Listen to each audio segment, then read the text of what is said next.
Hello, welcome back to the channel. Welcome to this week's update. Most of it's going to be an update on the Fulmar channel stuff. What's going on is the part 2 of the Ammo MiG-17 video went up. That's part 2 and the final part, so a new two-parter. And obviously the other main aim of that was the paint test for the new Atom acrylic paints by Ammo by MiG. Some great feedback on that. Thank you very much. Thanks for all your questions. It kind of prompted me a couple of extra things that really I should have mentioned in the video, because it is a paint test. That I only used their own brand standard acrylic thinner, which worked a treat. I understand they've got their own Atom thinner. Did I test it on any other ones? No, I didn't, because I always recommend use own brand thinner. It's your safest bet. Some of them on mixing ratios, and I couldn't really answer that because all I do is I put some thinner in, then I put some paint in, mix it up, test, and then I either add more paint or more thinner. I don't mix outside the airbrush. I really should do, but I find that a little bit wasteful because there's always a bunch of paint left in the mixing cup, so I don't like doing that because I'm a bit tight like that.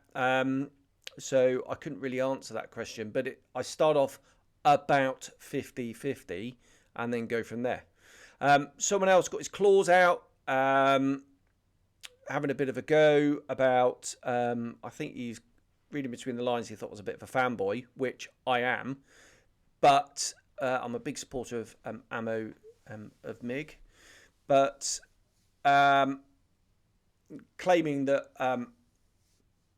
I said that you can get as tight a spray pattern as you can with lacquers, and I hadn't done that on the MiG. Well, the reason is the MiG didn't have that tighter spray pattern, so I did what I could see in some reference photos.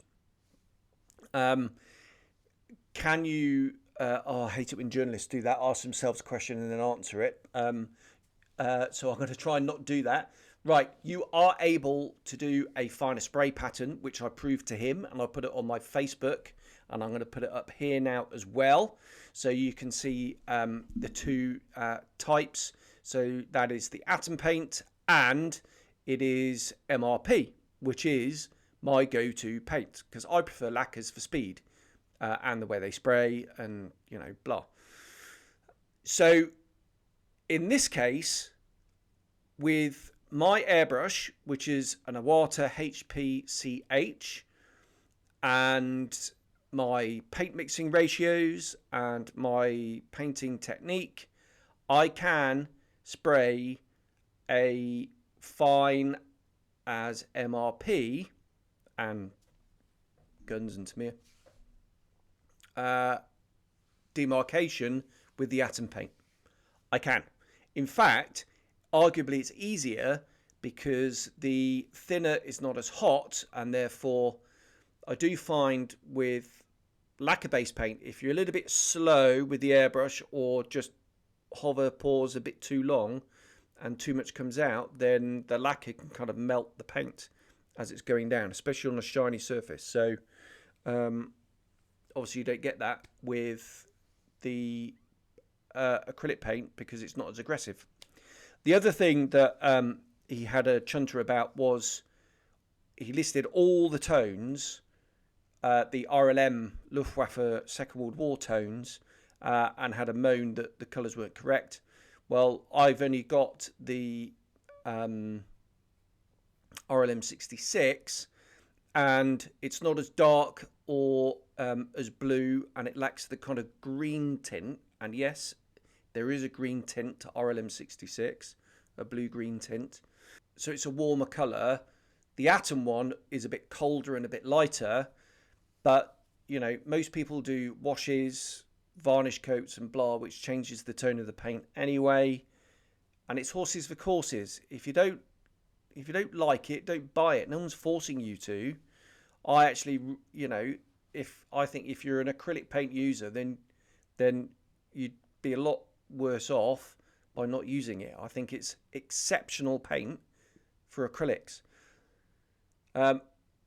someone else was saying, oh, it's not an acrylic, it's lacquer because of the pigment and binder. And oh, do you know what? I can't get into that because technically correct, but it's a colloquialism, and everybody knows what you're talking about if you call a water-based paint an acrylic paint, even though scientifically, technically, engineeringly, paint geeky, manufacturer-y, it isn't. It's a colloquialism. Everyone knows what you're talking about if you say water-based paint, if you call it acrylic. End of discussion on that. It's like this we call a sprue. It's not a sprue. In the industry, the injection molding industry, this is called a runner. And the sprue is the kind of spike of plastic that comes out here, that comes in from the hopper and the melting blah, the heater, and goes in. And that bit gets broken off. Technically, that is the sprue. But modelers all call this a sprue. So if you call this a sprue, everyone know. If you say sprue, everyone knows what you're talking about. There's only one or two people who insist on calling this a runner. They're the sort of people that call Telford the Nats still.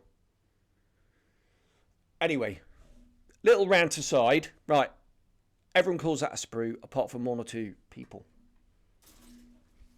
Colloquialisms. Use them because people know what the bloody hell you're talking about. Right, that's that rant over with. The project update then. So part 1 goes out tomorrow as I film this. This is Saturday. So tomorrow, Sunday the 19th of May 2024, if you're in the future. Part 1 will go out. That's just me introducing the project, the aims I have for the project, listing all the aftermarket stuff I'm going to do with it, and a discussion over the colour scheme, which up until a couple of days ago I still hadn't decided on, but now I have, as you can see. So here it is, and I'm loving how it looks. So the scheme, I've tried in vain to find a photo of this particular aeroplane. This was a member of 809 Naval Air Squadron, embarked in HMS Formidable in December 1940 in the Med. And the profile has it with a black wing with the yellow surround for the underwing roundel. There is a profile of this aeroplane in the war paint book without the black wing and a slightly different demarcation line. But I like this profile, so I'm doing this. And in with the lack of evidence to the contrary, I don't know which profile is right, wrong. They might both be wrong. They might both be right. The aeroplane might have had the demarcation line changed and the black wing painted at some point after the first one was done. I don't know, but I like it. So I've done it like this. All the markings are sprayed on, and I did my usual technique of primer, then white, masking the white, then the red, masking the red, then painting the yellow, then masking the yellow, and then either painting the blue or leaving the blue till later. I then painted the sky grey, which is Tamiya XF19, which was lightened with MRP light aircraft grey, and then tinted back down again the other way with dark sea grey. And by doing that, I noticed that the sky grey is actually really quite a warm tone. It's got this kind of browny vibe to it, which I really like. I then painted the dark sea grey and extra dark sea grey on the top with MRP. Freehand camo, obviously apart from the fuselage demarcation line. And then I painted the black. So if I just hold this up here, is the camera going to focus? If I do that, it all goes into shadow look because of the lighting. But you may be able to see the demarcation. You probably can in the picture. I saw a number of photos of these aeroplanes where the inner fixed portion of the wing was faded more than the outer wing. So when the outer wings fold up, rotate through 90 degrees and fold up along the fuselage like a dead pigeon, they're obviously protected from the UV, which fades all the other surfaces. So the top surfaces are more faded than the outer wings and the flaps. And I've done my usual post shading, mottling, blah on it as well. The black underwing is not black. I started with NATO black from MRP, but that was too light, too grey for me. So I knocked it back with some pure black, and then went in with a little bit of the NATO black and then pure black for the highlights and lowlights. And I'm really pleased with how that's gone. The serial is too small for my cutter, so I used decals, and argue I've got a better result with those decals anyway. I used the Ventura decals, obviously individual numbers and letters, November 1892, so I had to cut each one out individually, and they're very small, so 72nd scale 8-inch, which technically isn't correct because these were 4-inch, but it's close enough. And it looks really nice. So they're the only decals on this. Everything else is sprayed. And then it's had a coat of my favourite gloss over the top, which is GSI Creos GX 100. Ready for the wash, which is next, which I'm really looking forward to. But before I do that, I'm going to finish off all the dangly bits, which is the undercarriage is done, the wheels are done. I've scratch built the inner door mechanism, which is missing. So that did come in photo etch, but it was too flat and too fiddly. So I scratch built that from brass and steel wire, which I wish I'd used plastic now, because I think that would have been easier, because I don't do soldering. Or if I'm American, what are they pronounce it really weird. Not solder, because there's an L in it, but they don't pronounce the L. Soldering, soldering, SARDAR, solder. Never got. It's like herbs. Like, okay, my American friends, I love you dearly, but why don't you pronounce the H in herbs? Why do you call it herbs? Weird. It's our bloody language. I'm only messing. But yeah, weird. So yeah, back to my point is I don't do soldering. So I just use super glue, and it's not as neat as I'd like, but hey, there we go. A 3D printed undercarriage set would be brilliant for this. I might get on to a couple of friends of mine who I know might be able to help me out. Right, anyway, there we are. So yeah, that's where we are with this. So ready for weathering. I'm just finishing off, as I said, all the dangly bits. Undercarriage done, wheels are done, which I've used some resin Sea Fury wheels, which are exactly the right size for this. So there you go, top tip, because the plastic wheels in this are rubbish. And anyway, I knocked a bottle of glue all over them, so they're really shiny.